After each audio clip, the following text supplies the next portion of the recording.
Everyone, welcome back to my channel which says get quirky with Nish. तो आज हम निकले हैं महाकालेश्वर जी के दर्शन करने के लिए, जो कि है उज्जैन, और हम निकले हैं इंदौर से। और इंदौर से आपको पड़ेगा उज्जैन 50 किलोमीटर्स दूर। तो चलिए चलते हैं, हम वहाँ दर्शन करते हैं महाकालेश्वर जी के, जो कि बहुत सिद्ध और प्रसिद्ध दोनों ही हैं।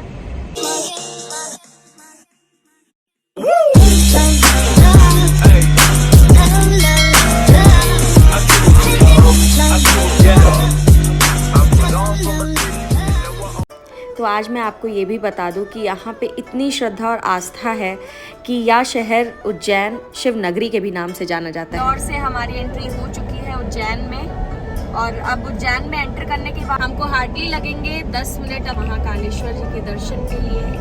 ओम नमः शिवाय।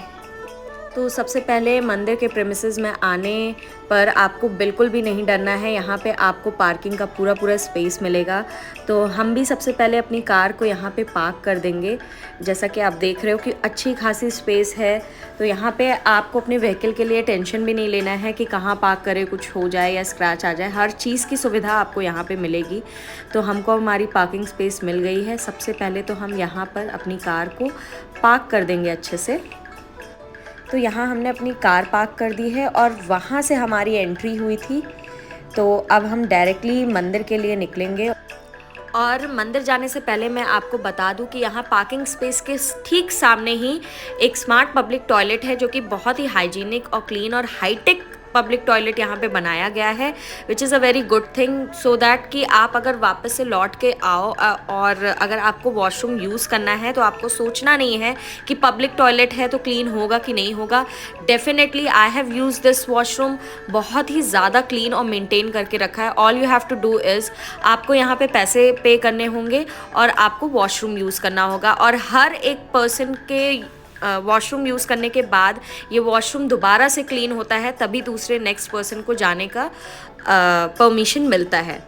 सो ये चीज़ मुझे सबसे अच्छी लगी। यहाँ पे आने वाले लोग ये भी देख सकते हैं कि ये सारी शॉप्स हैं जो भगवान से रिलेटेड जितनी भी चीज़ें होती हैं यहाँ पे आपको मिल जाएंगी। बट अभी ये सारी शॉप्स बंद है। ये क्यों बंद है मुझे भी नहीं पता। सारी नहीं बंद है, कुछ बंद है। यहाँ पे आपको जूसेस भी मिल जाएंगे टू स्टे हाइड्रेटेड।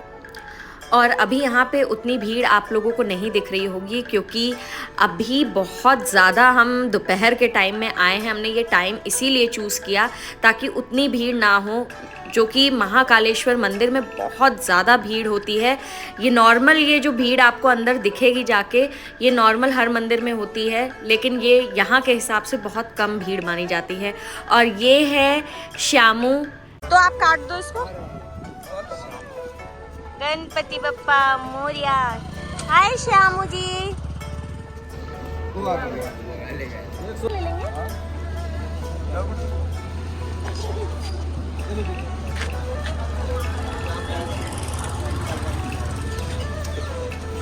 आशीर्वाद दो दीदी को। आगे जाओ। वो आशीर्वाद दो, फल लेके। आशीर्वाद दो, फल लेके दीदी को। आजा बेटी, रखो सिर पे रखो। एक बार और आपको आशीर्वाद दो पकड़। तो ये हैं श्यामू जी, जो आपको पार्किंग स्पेस से निकलते ही मंदिर के तरफ डायरेक्शन में जाते ही ये आपको वहाँ खड़े मिलेंगे। और आपको कुछ नहीं करना है, इनको फल खिलाना है और ये आपको आशीर्वाद देंगे, क्योंकि गणपति जी का स्वरूप माना गया है इनको। तो मैंने भी सोचा कि मैं भी कुछ इनको फल फ्रूट खिला के उनका आशीर्वाद ले लूँ। तो वो रिचुअल मैंने कर ली है। हालांकि ये कोई रिचुअल नहीं है, ये मैंने अपने तरफ से किया। आपका मन हो, आपकी श्रद्धा हो तो आप करो, वरना कोई बात नहीं, आप अवॉइड भी कर सकते हो।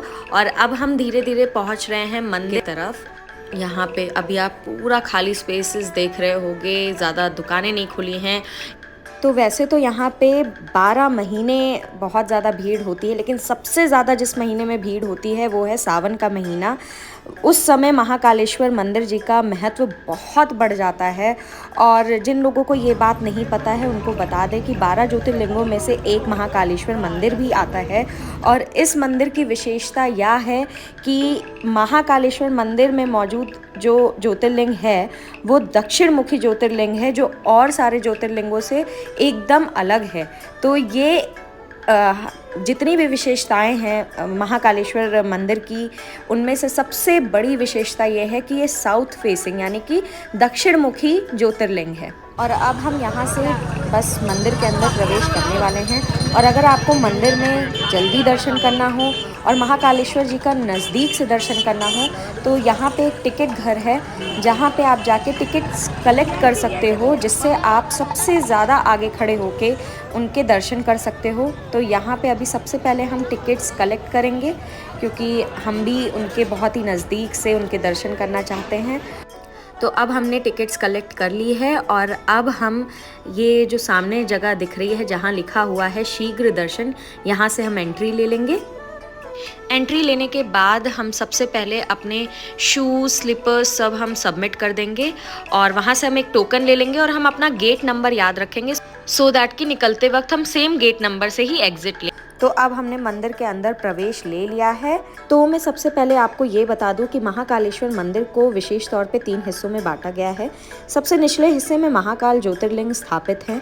यहाँ शिव परिवार की मूर्तियाँ भी मौजूद हैं। इसके ऊपरी हिस्से में ओमकारेश्वर मंदिर और इससे भी ऊपरी में नागचंद्रेश्वर मंदिर स्थापित है। यहाँ एक कुंड भी मौजूद है जिसे लेकर ऐसा कहा जाता है कि कुंड में स्नान करने से व्यक्ति के सभी पाप धुल जाते हैं। और अभी ये शायद कंस्ट्रक्शन के अंडर है तो अभी वहाँ जाना अलाउड नहीं है। ये जो सामने हमको चांदी का द्वार दिख रहा है इसको हम चांदी द्वार ही कहते थे और पहले यहीं से एंट्री होती थी, बट अभी इसको बंद रखा गया है। तो अगर दुनिया भर में भगवान महाकालेश्वर जी का मंदिर अगर इतना प्रसिद्ध है तो उसका बहुत बड़ा कारण है उनकी भस्म आरती। भगवान महाकाल की भस्म आरती देखने का सुनहरा अवसर किसी को ही प्राप्त हो पाता है। मान्यता है कि इस आरती में शामिल होने वाले के सभी दुख दर्द दूर हो जाते हैं। रोजाना सुबह भस्म आरती और महाकाल का श्रृंगार किया जाता है, सुबह के 4 बजे से लेकर सुबह के 6 बजे तक। महाकाल के दर्शन करने के साथ इनकी भस्म आरती भी ज़रूर देखनी चाहिए। इस तरह की आरती देखने का अवसर सिर्फ और सिर्फ आपको उज्जैन में ही देखने को मिलेगा। आरती में शामिल होने के लिए आप ऑनलाइन बुकिंग भी करवा सकते हैं। बुकिंग के लिए मंदिर की वेबसाइट पर जा सकते हैं। हालांकि मंदिर के टिकट काउंटर से भी भस्म आरती की बुकिंग हो सकती है, लेकिन उधर लंबी लाइन मिल सकती है, इसलिए आप थोड़ा सा ध्यान दें। और एक बात और, अपना आइडेंटिटी कार्ड लेकर ही बुकिंग कराने जाएं। और एक बहुत ही ख़ास बात, यहाँ पे महाकालेश्वर ज्योतिर्लिंग को सिर्फ एक भगवान के रूप में ही नहीं पूजा जाता है, जबकि उनको यहाँ का राजा भी माना जाता है। लेकिन राजा रूपी महाकालेश्वर जी सिर्फ और सिर्फ सावन के महीने में प्रजा के भ्रमण के लिए निकलते हैं, उनको दर्शन देने के लिए निकलते हैं, उनको आशीर्वाद देने के लिए निकलते हैं। और ऐसे समय पे बहुत ही भारी सिक्योरिटी रहती है और देश विदेश से लोग इनका यहाँ दर्शन करने आते हैं।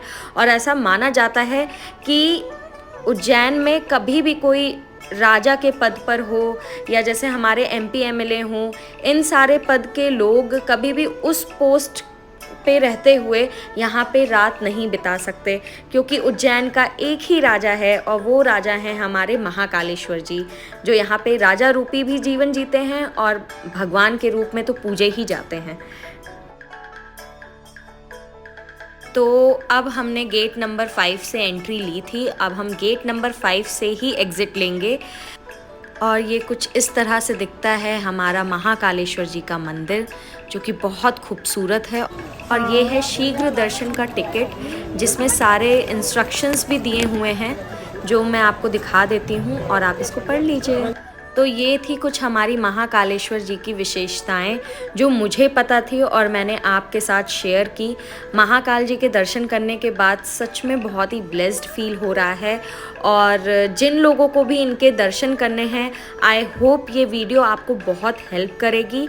और अगर आपको ये वीडियो हेल्प करेगी तो प्लीज़ मेरे वीडियो को लाइक करना, शेयर करना और सब्सक्राइब करना और ज़ोर से बोलना जय Mahakal. So yeah, till then, bye.